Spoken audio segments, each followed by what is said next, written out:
중앙정부에서는 이분들을 잘 찾아서 챙길 수 있는 시스템을 만들고 자치단체와 협력해서 이런 일들이 또다시 발생하지 않도록 대통령으로서 어려운 국민들을 좀 각별히 살피겠습니다. 지난 8월 21일 경기도 한 다세대 주택에서 세 모녀가 안타까운 죽음을 맞이했습니다. 이들 세 모녀는 건강과 경제적 문제로 어려움을 겪던 끝에 비극적인 선택을 한 것으로 알려졌는데요. 안타깝게도 그들이 남긴 유서 어디에도 지자체나 복지기관의 도움을 청했다는 말이 없었습니다. 세 모녀가 떠나고 4개월. 어느새 늦여름 무더위가 사라지고 매서운 한파가 찾아왔습니다. 그 사이 우리 사회는 어떤 변화가 있었을까요?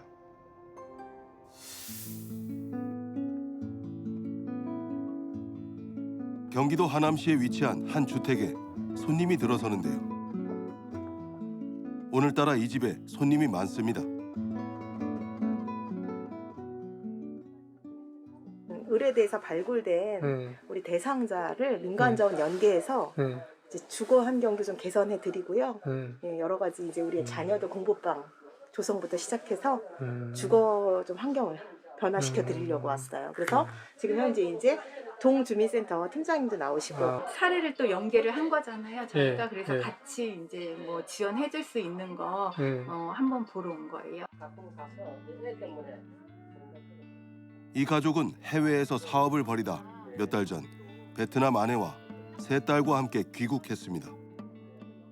어렸을 때 3살부터 이제 소아마비 이제 그런 가정에 겪었고요. 저거 이때까지 이제 외국생활 쭉 하다가 베트남에서 살다가 여기에 들어온 지는 이제 4월 13일에 들어온 거고.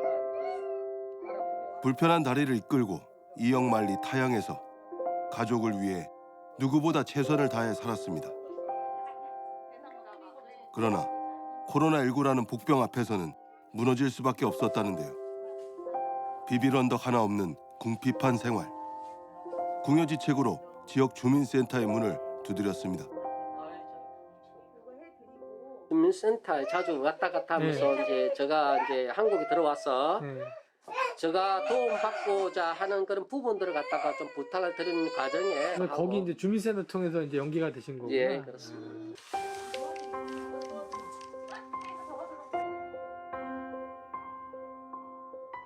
현재 이 가족은 공공임대주택을 신청하고 입주를 기다리는 중인데요.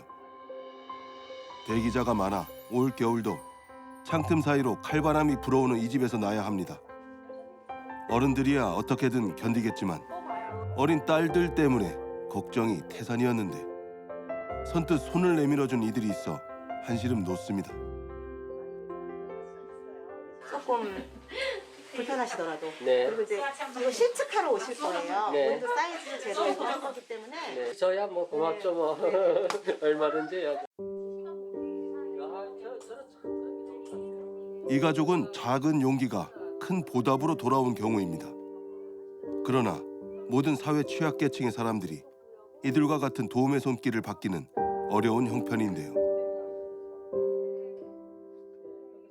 위기가구의 징후를 알려주는 그런 그 항목을 아무리 늘려도요, 사실은 그런 징후가 포착됐을 때 그걸 가서 확인하는 현장에서 뛰어다니는 전문 인력, 즉 이제 사회복지 공무원 수가 절대적으로 중요하거든요. 그 현장에서 정보를 확인하고 서비스를 제공하는 전문 인력을 지금보다도 더 확대를 해야 된다. 그래야만 이제 이런 문제들을 예방할 수 있다. 뭐 이렇게 볼 수 있겠죠. 지난달 시작돼 연말까지 이어지는 올해 주민등록 사실 조사에서 이른바 빈집이라 일컬어지는 연락이 두절된 복지 위기 가구에 대한 현장 조사도 병행 중인데요. 지난해부터 올 3차 중앙 발굴 대상 중 이 같은 이유로 연락하지 못한 사례는 무려 17,429가구에 달합니다. 복지 사각지대에 갇힌 이들을 좀 더 일찍 찾아낸다면 수원 세모녀 사고 같은 불행을 막을 수 있을까요? 지난 11월 24일 정부에서는 연락처 현행화에 초점을 맞춘 복지 사각지대 발굴 지원 체계 개선 종합 대책을 발표했습니다. 이번 대책의 목표는 모두가 행복한 촘촘한 사회 안전망 구축입니다. 우선 위기 가구를 정확히 선정하고 선정된 가구에 대해 필요한 복지 서비스를 신속하고 두텁게 지원하며 여건 변화로 복지 지원이 필요한 새로운 복지 사각지대를 발굴 지원하는 체계를 강화하는 데 중점을 두었습니다. 이번 발표된 내용에서 가장 눈에 띄는 점은 위기 가구 발굴의 세밀화입니다. 당국에서 입수하는 위기 정보는 이달부터 중증 질환 산정 특례, 요양급여 장기 미청구 등 5종을 추가해 39종이 됐고, 내년 하반기 이후엔 재난적 의료비 지원 대상 등을 추가해 44종까지 늘어납니다. 정보 입수 주기도 2개월에서 1개월로 단축될 예정입니다. 발굴 모형 또한 개인 단위와 경제적 취약계층, 노인층과 저소득층 위주에서 세대 단위, 주요 변수 및 생애 주기별 모형으로 고도화됩니다. 신속하게 발굴하고 두텁게 보호하기 위해서는 연락처 연계가 필수적입니다. 그래서 통신사와 정보를 연계를 해서 연락처가 확보를 하게 되면 다른 데 거주하시더라도 전화를 한 받으실 수가 있기 때문에 그 연락처 확보하는 것을 지금 추진을 하고, 여러 번 방문을 했을 때 빨리 문을 여는 조치가 안 돼서 구조를 못 하신 케이스들이 있었습니다. 그래서 그런 부분들은 경찰 소방 협조를 얻어서 개문 조치를 하고 필요시에 이제 구호를 한 다음에 구호와 이제 그 개문의 원상복구에 드는 비용들을 저희 찾아가는 보건복지 서비스 예산으로 지원할 수 있도록 지침에 반영을 했습니다. 부산 영도 우체국. 이른 아침부터 오늘 배달할 우편물 분류에 한창입니다. 수많은 택배와 소포, 등기 우편물 가운데 조금 특별한 등기가 보이는데요. 우정사업부와 지방자치단체가 협업으로 진행 중인 복지 등기입니다. 복지 등기가 한 달 평균 몇 개 정도 되는 겁니까? 한 달, 한 번 나올 때 100개 해가지고 한 달에 2번 나오니까 한 200통 정도. 그 일반 뭐 우편물이나 소포 같은 업무도 많을 것 같은데 이게 복지 등기가 있는 날은 더 바쁘실 것 같습니다. 어떠신가요? 그래도 그것 때문에 부담스러워하는 분들이 많았었는데 처음에. 그런데 이제 저희들이 제일 그 우편물이 조금이라도 적은 날, 그래서 1주하고 3주 마지막 주 이럴 때가 그래 주간이 조금이라도 우편물이 배달하는 게 조금 숫자가 적습니다. 그래서 적은 숫자만큼의 그 기간만 조금 하는데, 그래도 소포가 어떨 때는 많이 올 때가 있기 때문에 그 시기가 맞추기는 힘들죠. 그렇지만 뭐 집배원들께서는 그래도 지금은 많이 적응이 되셔가지고 이 정도는 뭐 감당할 수 있다 이런 생각을 가지고 계십니다. 이곳 영도 우체국에서는 오늘 하루 100통의 복지 등기를 27명의 우편 집배원이 나눠서 배달할 예정인데요. 기본적으로 할당된 우편물에 복지 등기까지 김태영 집배원은 오늘도 바쁜 일과가 예상됩니다.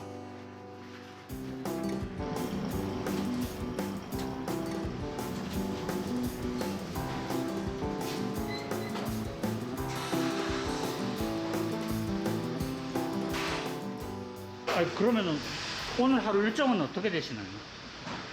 지금부터 배달 시작해서 기본적으로 가까운 아파트 단지랑 전기랑 풍선속보로 배달할 거고요. 10시에 30분 중에 한 10시 넘어서부터는 주택가 할머님들 계신 거 배달하고, 나중에 오후에는 그 미니 아파트라고 산 바로 아래 그런 작은 아파트 단지 저쪽으로 배달하고, 마지막으로 큰 아파트 단지 대원 아파트 쪽으로 배달하고 있습니다.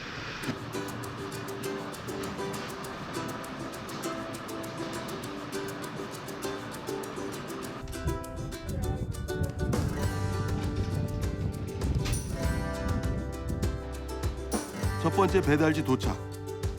오토바이에서 내리기 무섭게 바쁜 걸음으로 골목을 누비기 시작합니다.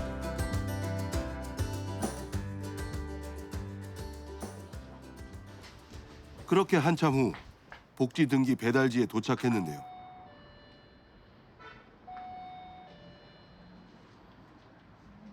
한참을 기다려도 대답이 없습니다. 결국 대문 앞에 방문 스티커를 붙이고 돌아설 수밖에 없는데요. 이렇게 안 계실 경우에는 어떻게 하시는 거예요? 안 계실 경우에 여기 저 리스트에 보시면 안 계실 경우에 주변항 이제 체크하는 게 있거든요. 우편물이 많이 쌓였는지 뭐 쓰레기가 많이 쌓였는지 사람이 오랫동안 거주 안 하시는 게 표시하는지 체크를 우선 하고요. 내일 한 번 더 와서 또 이쪽도 보시고 계시면 그분들을 직접 만나서 대면한 다음에 또 다른 체크리스트 작성해서 이렇게 보내고 있습니다. 우편물을 배달하다 보면 세 집 중에 한 집은 부재 중. 그러나 복지 등기를 들고 찾아간 집이 비어 있을 땐 마음이 무겁기만 합니다.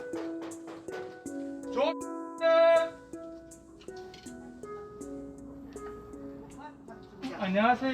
네, 안녕하세요. 수고하십니다. 그 집이는 모르겠습니다. 뭐 조사합니까? 아니요, 택시 등기에 와가지고요. 아, 죄송합니다. 등기에. 아, 경찰 아저씨인 줄 알았다. 우체부입니다. 더 고마운 아저씨입니다. 예, 예. 수고하십니다, 근데. 괜찮습니다. 저 오토바이 거. 그대로 진행입니다. 다 수제 있어, 다이어나. 안 넘어가게 좀 들고 가 있어. 아이고, 감사합니다. 동시파를 잘 먹겠습니다. 네, 감사합니다. 이웃집 어르신 덕분에 돌아가는 발걸음이 조금은 가벼워집니다. 아, 왜 이렇게 뭐 먹을 것들 주시고 그러네요. 예, 어머님들이 그 절이나 이런 데 행사 오늘 또 동지라서 바쪽하셨다고 앞서 계시다고 먹으러 주시네요. 감사하죠.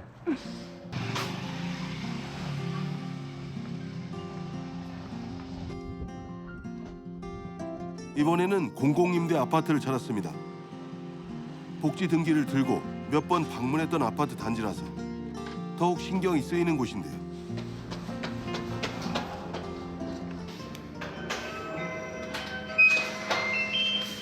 안녕하세요, 어머니. 네, 우체부입니다.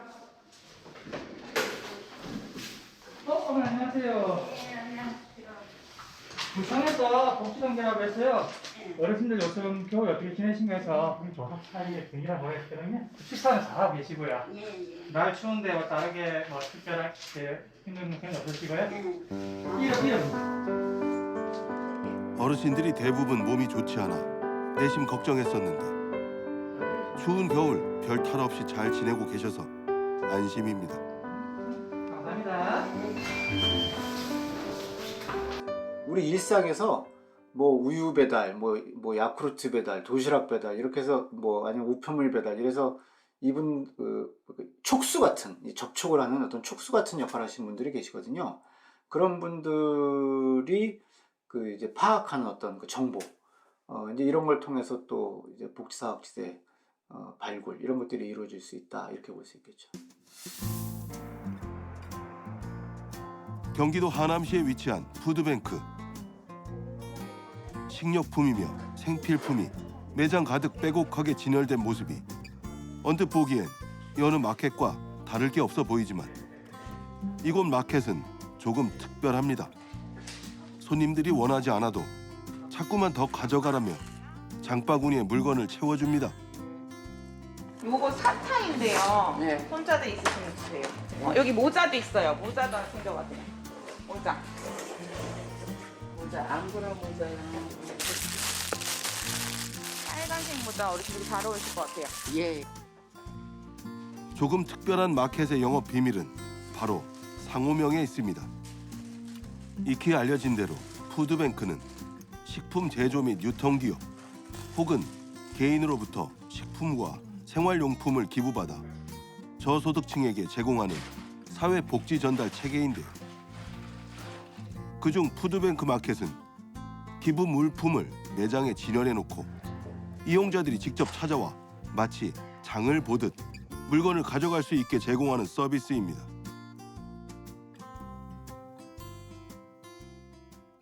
물품들은 이제 업체에서 기부를 해주시고요. 기부된 물품을 어른들한테 이제 나눠드리고 있는 곳이에요. 네, 그래서 기부 물량이 많을 때도 있고 작을 때도 있기 때문에 양이 어느 날은 엄청 흡족해서 가져가시고요. 어떤 날은 투정도 부리세요. 뭐 이렇게 물건이 없냐고. 그래서 있는 거 하나라도 더 챙겨드리고 싶은데 없으면 네. 이곳 푸드뱅크 마켓은 하남시 사회복지협의회에서 운영하는데요. 하남시 사회복지협의회는 푸드뱅크를 통해 소외된 우리 이웃에 대한 지역사회의 관심과 복지 체감도를 높이는 중추적인 역할을 하고 있는데요. 어르신 뭐 혹시 지금 뭐 기초생활 뭐 수급 같은 거 수급자예요. 아 수급 받고 계시고요. 예. 기초연금은 아직 나이가 아직 안 되신 것 같고. 예. 여기서 더 바라면은 남쳐죠. 이러한 활동에 보건복지부, 사회복지협의회와 연계된 민간 봉사단, 좋은 이웃들이 큰 힘이 됐습니다. 이는 정부에서 기치로 내걸고 있는 약자 복지, 민과 관의 협업을 통한 사회 서비스 고도화 정책이 맞닿아 있습니다. 이곳을 찾는 이들은 생필품만 받아가는 게 아닙니다. 가슴 따뜻한 좋은 이웃들에게 장바구니 한가득 정을 받아가는데요. 모르시는 게 뭐가 있을까? 된장도 아실 테고. 그럼 한 먹어야지. 이건 샴푸예요, 샴푸. 세수비누 아니고 빨래비누예요. 네, 빨래. 모자 고르세요, 어르신. 네.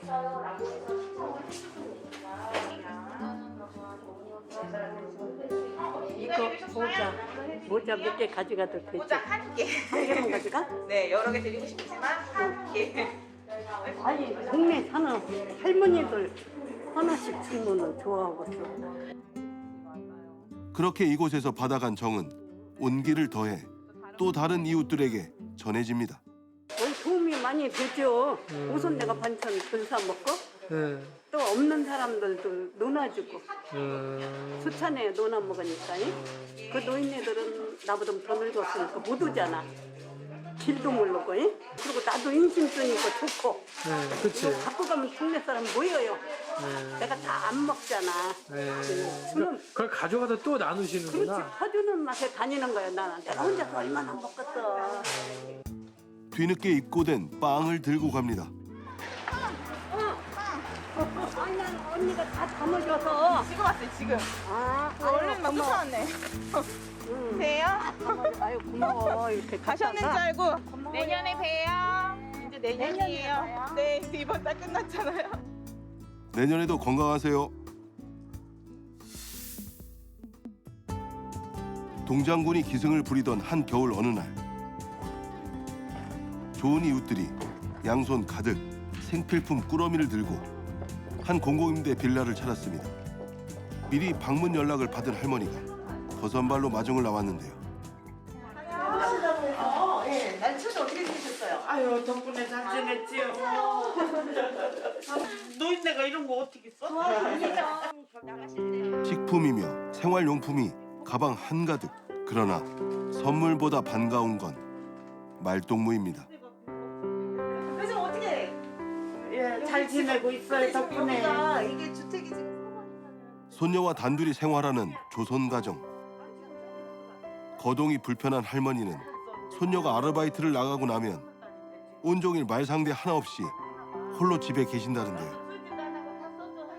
그러나 오랜만에 찾아온 손님을 쉬이 보내기가 아쉽습니다.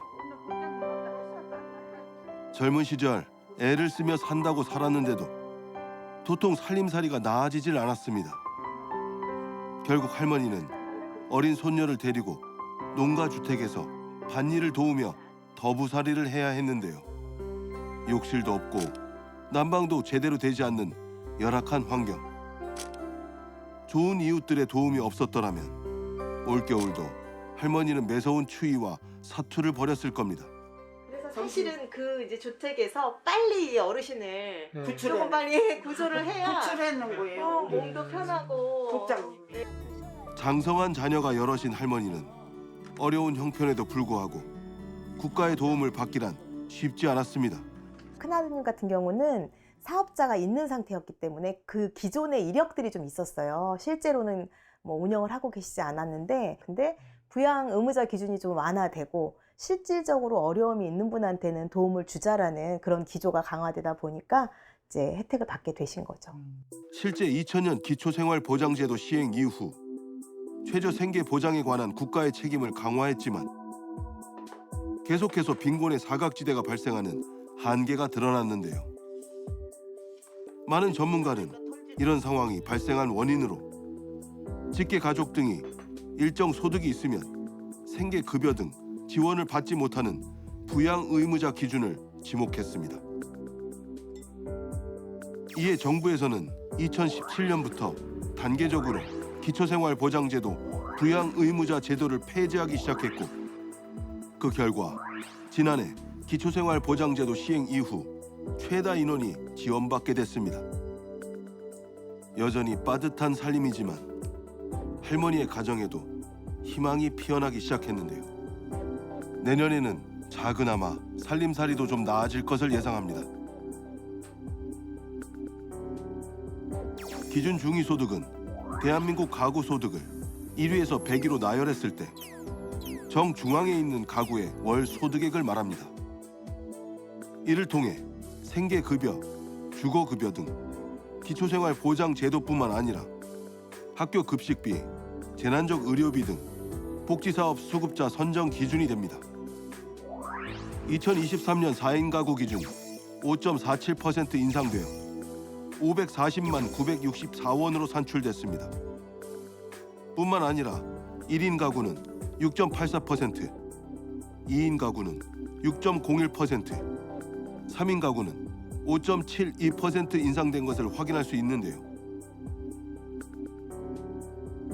급여별 선정 기준 금액을 살펴보면 4인 가구 기준 의료비는 216만 386원 이하면 받을 수 있습니다. 주거급여는 253만 8,453원 이하면 대상자가 됩니다. 또 교육급여는 270만 482원 이하면 받을 수 있습니다. 국가는 어쨌든 이 소위 말해서 이런 약자들을 위한 예산을 최대한 확보하고 또 이제 그 서비스를 제공할 수 있는 전문 인력을 확대하는데 이제 노력을 해야 될 것 같고요. 거기에 민간의 또 전문적인 사회복지 조직들이 지역사회보장협의체라는 공식 조직을 통해서 조금 더 이런 약자들에 대한 어떤 관심을 이제 더 쏟는다면 이제 복지사각지대가 좀 많이 해소될 수 있는 전망이 보이겠다. 뭐 이렇게 말할 수 있을 것 같습니다. 어떤 방법, 어디에 가서 무엇을 내가 구해야 하는지를 모르는 분들이 너무 많습니다. 근데 이런 분들을 우리가 적극적으로 좀 지원할 수 있는 방법은 관심이라고 생각을 하거든요. 내 주변에 정말 나보다 더 어렵고 또 정말 도움이 필요한데 손길조차 내밀지 못하는 분들이 있는지 애정과 또 관심을 갖고 살핀다면 반드시 살만한 세상, 그리고 어려운 분들이 없이 다 같이 행복하게 사는 세상이 만들어지지 않을까 생각합니다. 어려움에 처하신 국민들은 혹시 이 방송을 보고 계시면 절대 좌절하거나 포기하지 마시고 119로 전화를 하시든지 아니면 가까운 읍면동 주민센터를 방문하셔서 도움을 받으시고 이 어려움을 잘 극복하시기를 바랍니다. 설렘과 아쉬움이 교차하는 연말, 올해는 코로나19 사슬에서 벗어나 조금은 풍성한 연말 연시를 기대했습니다만 세계적인 경기 불황으로 인한 국내 물가 급등으로 올해도 혹독한 겨울이 예상되는데요. 특히 경기 한파로 연말 연시 소외계층이 느끼는 추위는 더욱 뼈가 시리지 않을까 합니다. 이럴 때일수록 우리에게 필요한 건 바로 온정이겠죠. 소외된 이웃에 대한 작은 관심, 사랑의 수은주를 1도씩 높이는 길입니다. PD리포트 20원 여기까지입니다.